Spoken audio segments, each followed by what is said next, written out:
worship service of Grace United Church in Welllsville, New York. Several years ago, my family and I, we took a trip to California. The traffic there is incredible. Now, if you've ever driven Interstate 5 from Los Angeles to San Francisco, you know that you're going to be in for a long haul.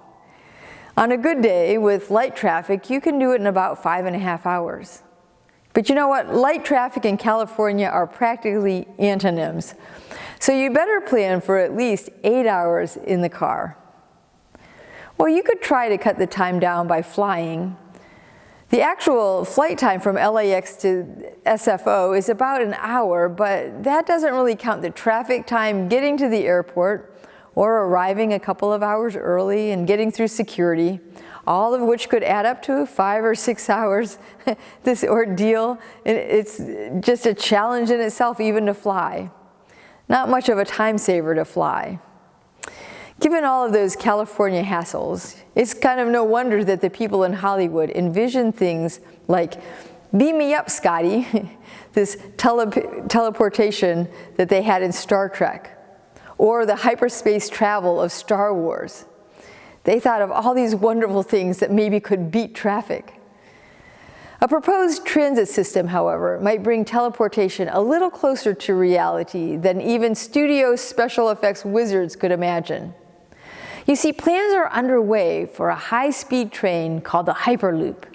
It promises to transport people from LA to San Francisco in about 30 minutes at speeds averaging close to 600 miles an hour. Now, you've heard of the bullet trains in Europe and in the Far East. There's like these magnetic levitation trains in places like Shanghai, which travel at about 240 miles an hour. The Hyperloop makes that kind of technology look like a Model T.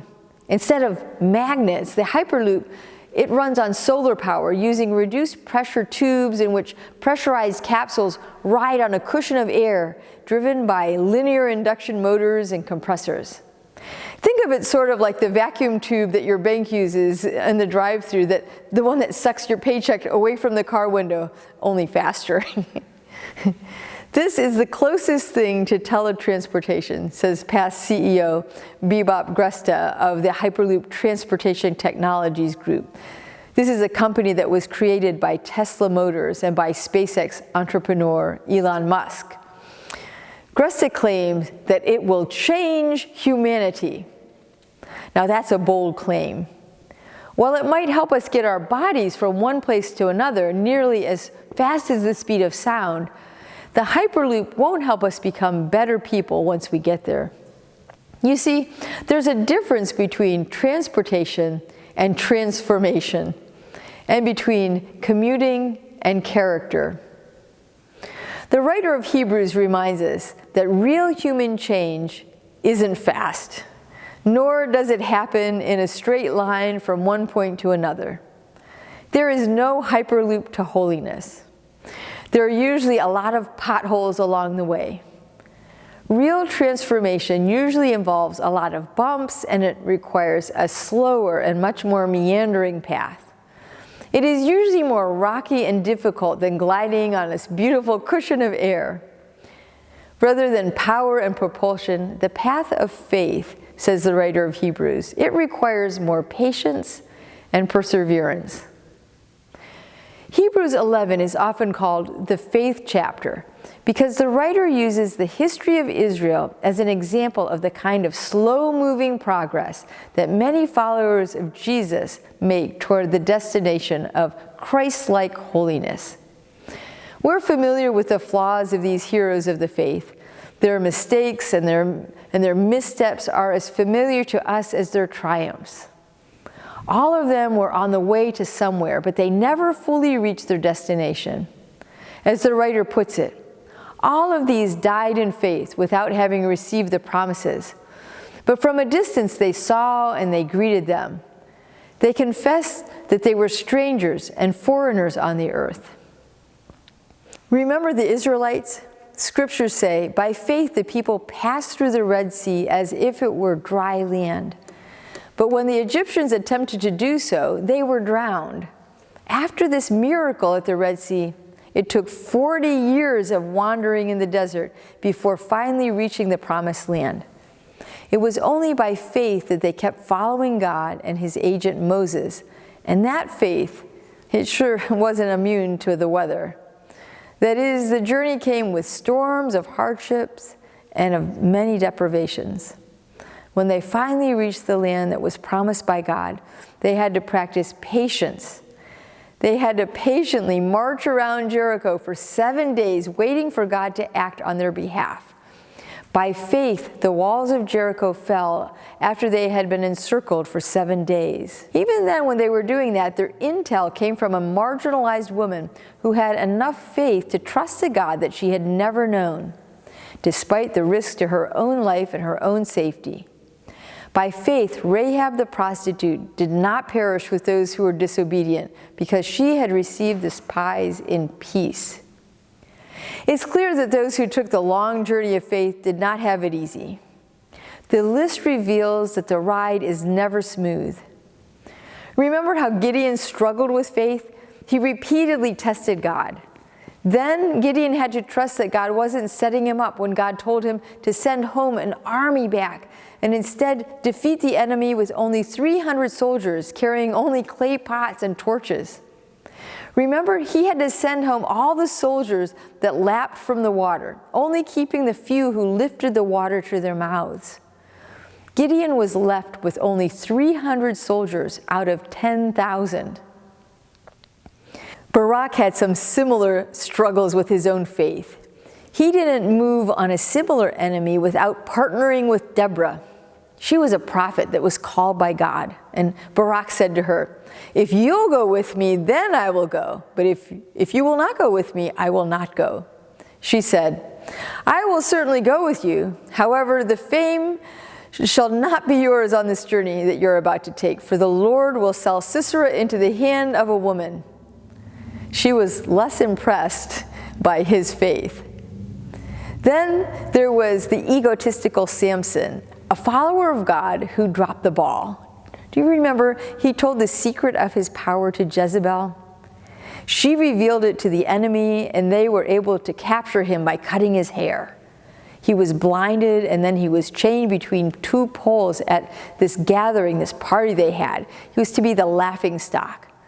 But he turned and he asked God for one thing. He said, "Sovereign Lord, remember me. Please, God, strengthen me just once more and let me with one blow get revenge on the Philistines." Though he had many failings, he trusted God to do the right things through him in the end. It seems that God consistently works through people, despite their foibles and their failures. The text continues. There's this rash vow that the judge Jephthah made. The Israelites were at war, and Jephthah, he made this vow that if he won in battle against the Ammonites, that he would sacrifice whatever would come out of the front door of his house first. Now, this was not the smartest idea. Do you remember who came out first? It was his daughter. She came out dancing and playing a tambourine, and his vow wound up costing him his daughter's life. More memorably than Jephthah, there was the story of David and his victories and his failures. As a young person, David defeated Goliath with a sling and a stone. But then he stole Uriah's wife, Bathsheba. Yet we remember him as a person after God's own heart. And then there was Samuel. He was a great leader, except in his own household. His children dishonored him and God. Remember? Then Hannah brought Eli to the temple, and he was raised to be the next prophet. Despite all this dysfunction and this fear and the bad decision making, God was able to use Samuel and the rest of these flawed heroes to preserve the covenant people. It was really not because of their innate ability, but because of their faith and their perseverance that God used them. It was through faith that they conquered kingdoms. They administered justice. They obtained promises. They shut the mouths of lions and quenched raging fire. They escaped the edge of the sword and displayed strength out of weakness. They became mighty in war, and they put foreign armies to flight.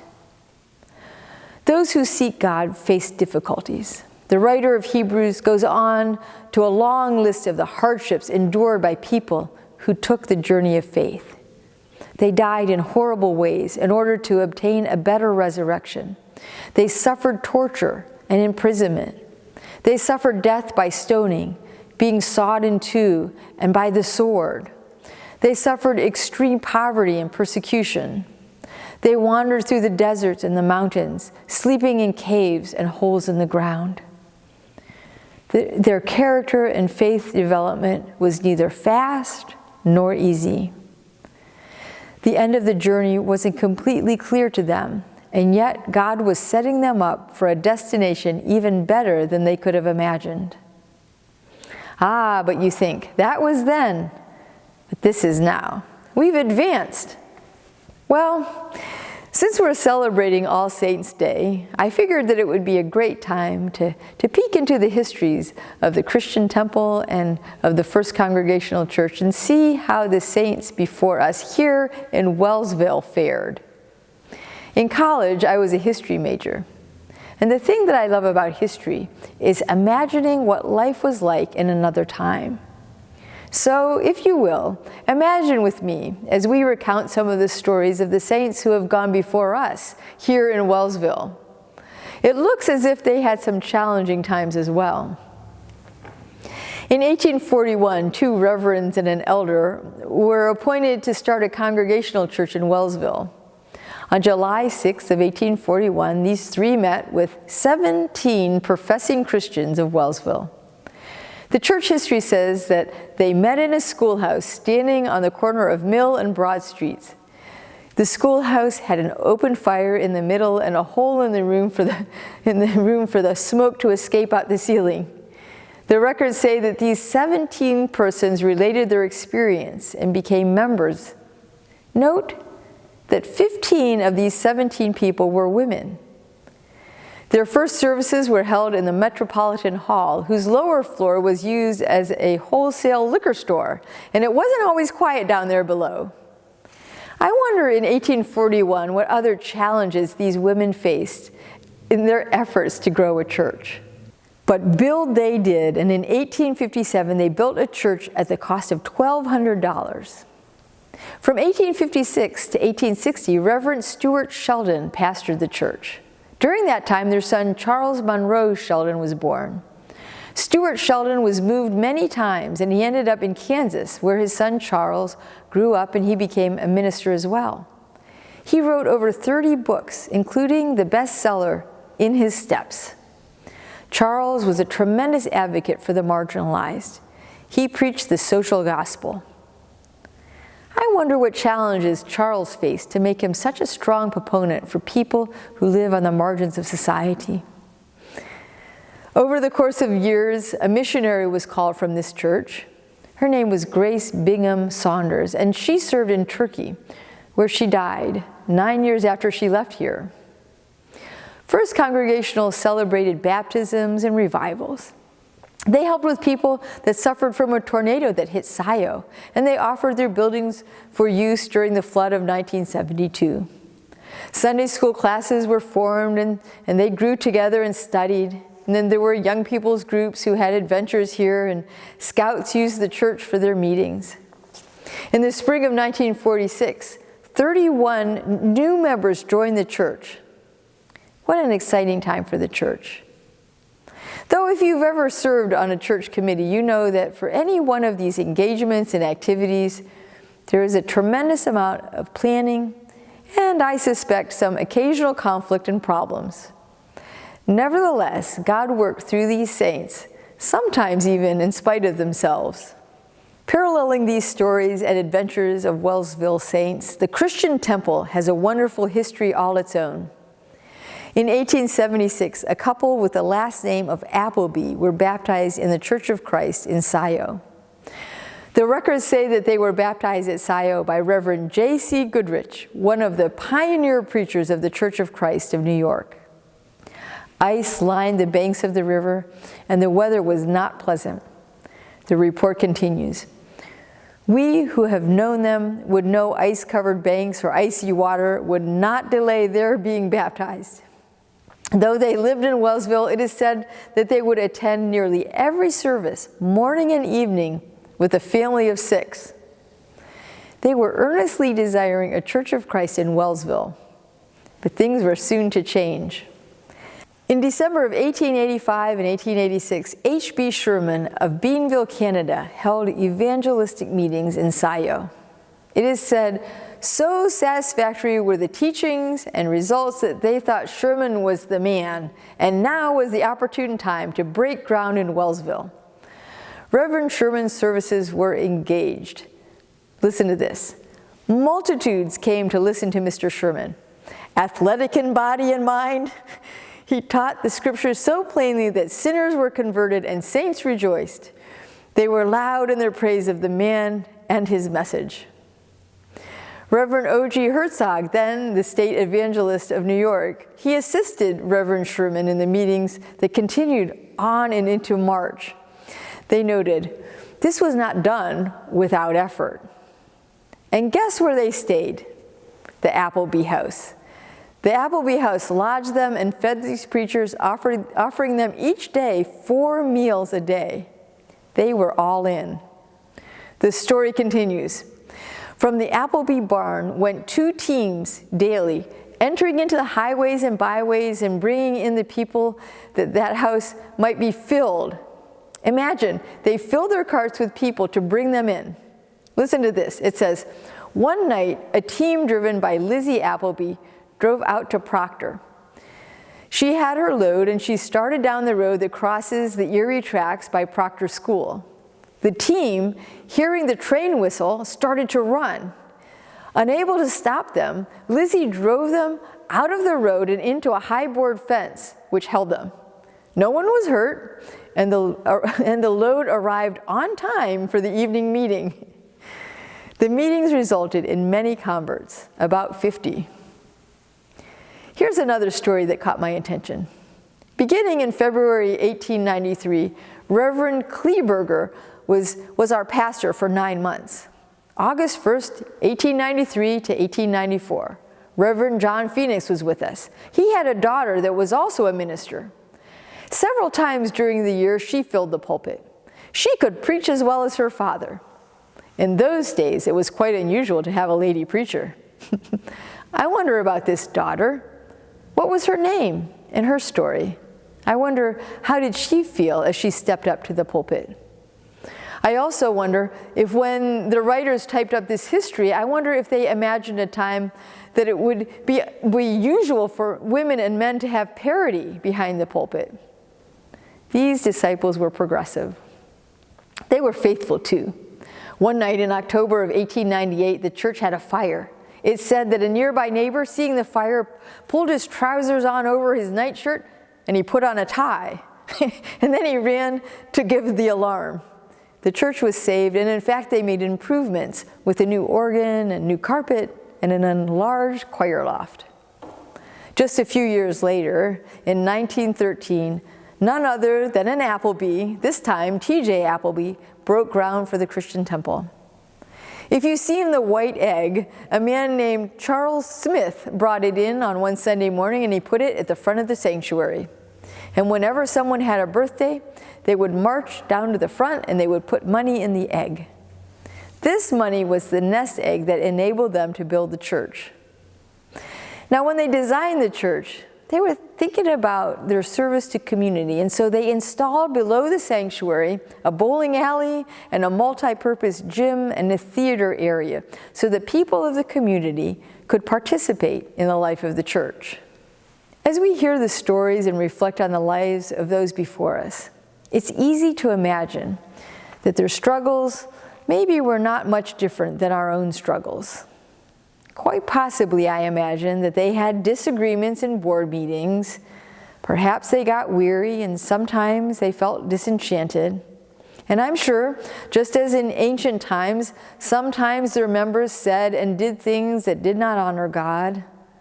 Yet, they continued to move forward. Like today, character and faith development is neither fast nor easy. For them, as it is for us today, the end of the journey wasn't completely clear. And yet, God was setting them up for a destination even better than they could imagine. Given the faithful example of this great cloud of witnesses, the writer of Hebrew urges us to abandon our desire for the quick fix and the weight of the sin that tends to slow us down, and instead run with perseverance the race that is set before us. Therefore, since we are surrounded by so great a cloud of witnesses, let us also lay aside every weight and sin which clings so closely, and let us run with perseverance the race that is set before us. The King James Version uses the word patience instead of perseverance. But you know, one doesn't really happen without the other. The life of faith isn't so much like being fired through a tube at a high rate of speed as it is being nudged along by God, who walks with us every step of the way. The ultimate example of this kind of traveler, says the writer of Hebrews, the ultimate example is Jesus. He is the spiritual entrepreneur who pioneers and perfects the way of faith, having tested it in his own life on earth as the fully human incarnation of the fully divine God. The whole verse says, "Looking to Jesus, the pioneer and perfecter of our faith, who, for the joy that was set before him, endured the cross, despising the shame, and is seated at the right hand of the throne of God." Jesus understood the destination of life to be a place of joy, not the giddy happiness of people who shave a few hours off of their travels, but the joy of bringing two disparate destinations closer together. You see, in Jesus, heaven and earth come closer to one another. To bring that about, however, Jesus had to endure the cross and its accompanying stigma and shame and failure. But we know that while Jesus' journey toward Calvary was about as slow and as painful a journey as it gets, it actually led to our restoration and to his enthronement at the right hand of God. This is from where he will come to unite heaven and earth once and for all. And so the writer says, consider the difficulty of Jesus' journey of faith on our behalf. Consider him who endured such opposition from sinners, so that you will not grow weary and lose heart. Jesus endured the hostility of sinners and the pain of crucifixion, the hurt of betrayal, and the weight of the world's sin all the way to the cross. If he could do that for us, suggests the writer of Hebrews, then we too can endure suffering on his behalf. In a world that always looks for the path of least resistance, the path of faith looks dangerous and difficult. As British author G.K. Chesterton once put it, Christianity has not been tried and found wanting. It has been found difficult and not tried. People who complain about a little traffic or a delay at the airport will have a hard time enduring real suffering and persecution when it comes. In our impatience, we often look for shortcuts to life and even shortcuts to faith, believing that it should be easier. Jesus rids us of this notion, reminding us that following him requires the mindset of a marathon runner with all the accompanying pain and sweat, rather than that of a sprinter. Best-selling author Seth Godin blogs every day. In an interview with Brian Rose, he addresses the challenges of waking up every day to write. He talks about creating a pattern for our lives. He says, part of what we get stuck on is, I don't feel like doing X, Y, or Z, so that is why I don't do it. But the opposite is the way habits are created. If you do something every day, then you will come to feel like doing it. The way to be a faithful saint is to create habits of faithfulness, even faithfulness through suffering. As Paul puts it in Romans 5, verses 4 and 5, we must boast in our sufferings, knowing that our suffering produces endurance, and endurance produces character, and character produces hope. And hope does not disappoint us, because God's love has been poured into our hearts through the Holy Spirit that has been given to us. It's great that entrepreneurs like Elon Musk are trying to get us moving from place to place faster by more responsible and more sustainable means. The Christian life, on the other hand, is best sustained slowly and steadily through faith in the midst of suffering. It's about patience, really, rather than propulsion, and it's about winding the way of the cross rather than the straight line of desire for human progress. Whatever you're going through today, know that you're not alone. A great crowd of witnesses surrounds you, from ancient times through the centuries and even until today. Followers of God have endured. We too can endure in faith because Jesus walks through it with us. He's able to sympathize with our weakness. For we do not have a high priest who is unable to empathize with our weaknesses, but we have one who has been tempted in every way, just as we are, yet he did not sin. We can approach God's throne of grace with boldness so that we might receive mercy and find grace and find help in time of need. It's the only way to really, really change our humanity and to carry the message forward as we move into the future. Amen.